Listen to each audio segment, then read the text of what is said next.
Alright, so this video, we're just going to talk about a few Arnold related texturing things, how I set up my lighting and whatnot, and also a few painting tips for creating the texture maps that go into your shader. So I'm not really going to talk about displacement or normal maps or anything here, just a few other quick things. So first of all, before I go back to Mudbox, in Maya, how I have my scene set up here is HDR dome light, giving me image-based lighting. I have this little thing, which is basically just, I cut a cylinder in half, did some extruding and beveling so that I could smooth it out like this. And one little tip here for this thing, other than I just made a shader that kind of has like not any specular, it's just a diffuse whitish thing. But as far as just special settings go, I went into the mesh node here in the attribute editor, and I went to the Arnold tab and I turned off the cast shadows so that this object can have shadows on it, but it can't actually cast any shadows, which means I could technically put my lights like through. Oh, that is not supposed to be happening. I could technically be putting my lights like through the wall and they would still cast light through and not cast a shadow. And then as far as the lighting goes, it's basically a 3-point lighting because I have my like fill light coming from the IBL technically, and then I have my key light here. This I just have the intensity up to 1000. I didn't change the exposure, and other than that, everything is the same for right now. Nothing fancy. For this one is basically just another copy of that, but I might tweak it a little bit. Although this one I might want to turn off cast shadows because I may only want the shadows to be coming from this one light and of course from the IBL as well. So I'm not going to put any more lights in than this for right now, but that's how I have my lighting currently set up. So moving on from that, just about how I have my shader. So I mentioned this in the other video, but for things like fruit and whatnot, where you want to have subsurface scattering, according to the Maya, that is me uploading my other video. According to the Arnold help docs, it says right here that when you set the weight of subsurface to 1, there is only subsurface scattering, and when it's set to 0, it is just a Lambert. In most cases, you want this to be 1. So going off of that, I basically decided to try putting that up at 1. And that color, or more appropriately, a color map that you put in from your texture painting or from Photoshop or whatever, and that says it right here too. That subsurface, that's Mudbox. The subsurface color here would be where I'd put in my what would normally be the color map up here. You'll notice that right up here in the base, it's still, I still have weight and color and whatnot, but that's not actually showing up at all in my render. That is just there kind of secretly waiting even while the subsurface is taking over and fully shading the surface. And then for specular, I don't have any texture maps put in just yet, but I did increase the roughness because I felt like having the roughness lower made it look too shiny, so I increased the roughness of that a little bit. Obviously, you're not going to use any metalness, and you're not going to use any transmission. This isn't glass, it's not metal. It's just using this subsurface right here. And if I go to my hypershade, I disconnected that for some troubleshooting stuff right now, but I have my displacement map loaded into displacement shader node, and then that is plugged into the surface shader group right here. So play around with the subsurface scattering stuff and use whatever you would normally put in for your color in for the subsurface color. Play around with this radius, the scale, and see what that gets you in addition to reading on here and seeing if you can utilize some of this. The subsurface effect is going to be subtle a lot of the times. It's not necessarily going to be as crazy as the one right here, but it still is going to make a big difference in how your fruit or your skin or whatever you're making ends up looking. So just a few things in Mudbox now, not this, but specifically about painting. So first of all, the core thing to mention here is that if you are going to be painting and sculpting, you want to wait to paint until after you've already done your sculpting, because your texture will then look like it's supposed to be on the final version of the sculpt rather than just the base mesh or whatever. You want the color to actually affect these details. And for something like a lime or an orange or a lemon, now we talked in class, or at least one of my classes, we mentioned that for something like an apple where there's not a lot of like huge surface details, you could maybe try using the projection brush and projecting your apple skin texture directly onto your model.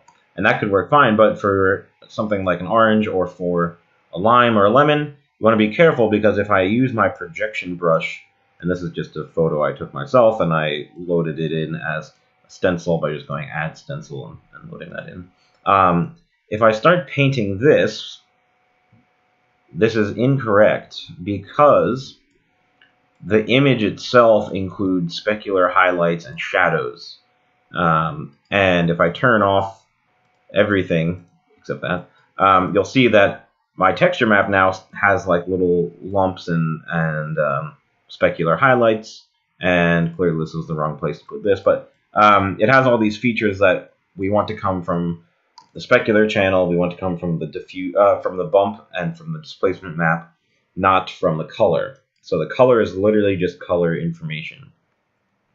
And what that means is that for something like this, I don't want to, is there any way I can just, I thought maybe I could like, well, I mean, I'll just delete the layer, but sorry, I got distracted there for a second. What you want to do for something like this would be a little bit more of a traditional, just kind of painted on thing. And it's okay because the bumps and the specular highlights are still going to be there. It's just that they're coming from the displacement map and the specular properties like they're supposed to. Now for the color here, I still might want to include, I don't know why I'm doing this by hand. I could just hit flood, and then I might make another layer. You'd still want some, variation. You don't want to just have a solid orange color, because that's lazy, and also because you could just put in a solid orange color in Maya without needing a texture map for it. But so, up here, I might put, and maybe I'll make my brush a little bigger and kind of get that nice fall off there. I'm gonna, maybe layer in some of this lighter color on the edges. I might want to layer some other stuff in here, and you could also put, you want to look at your photos that you've taken. I was gonna open this. Actually, let me just pause.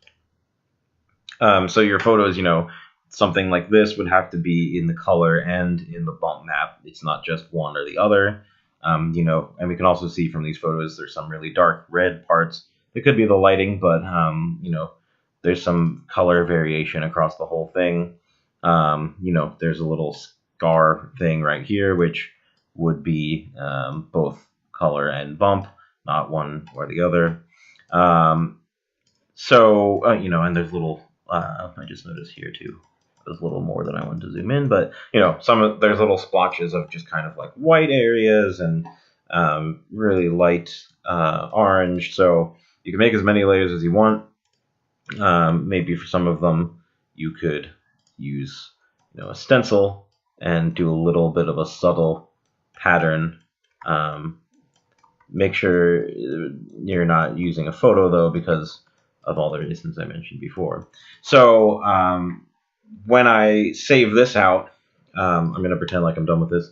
If I was going to save this out, I would probably just right click here, say export channel to PSD, or if I'm really confident, I could just say export channel merged, and that would combine all of my diffuse channel layers into one texture map, and I could save out that as my color map and bring that into my subsurface attribute like I just mentioned before. But I just wanted to mention that because I didn't want anybody, trying to use the projection brush and projecting an image of something that has a bunch of highlights and shadows and stuff in it. It only works if your image is relatively flat and clean. Okay, so one other thing while we're here, what I might want to use the projection brush for is this. So here is an image another image I took of my orange, and I have this sticker front and center here. So what I could do is basically just use my projection brush, load this in, kind of paint that area. This is an exorbitantly large sticker. Also, oh yeah, again, I almost forgot to turn these back on, because you do want to be sculpting with those. And then I could use my eraser and maybe clean up the edges of that a little bit. And this you would want to make sure that this sticker is getting saved out as its own layer. So I'd probably say just export selected and save that as a PNG or a Targa or a TIFF in my project folder, of course, not the default Maya place. So I'd want to save that out into my source images and say, like, sticker color texture or whatnot, rather than including that with the rest of the orange. And we will talk. Oh, right. Yeah, sorry. I had a little bit of a forgetting what I was going to say there for a second. But in my already existing orange shader video, I go over how to use the RenderMan layered shader. But for Arnold, they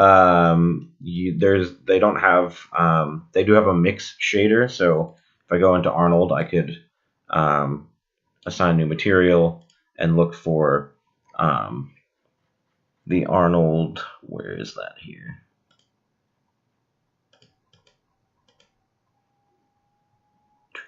Arnold mix shader. Layer shader is in the newer version of Arnold that's not installed in the lab computers, and if you haven't manually updated your Arnold, it's not going to be there. But Arnold has the Arnold mix shader, but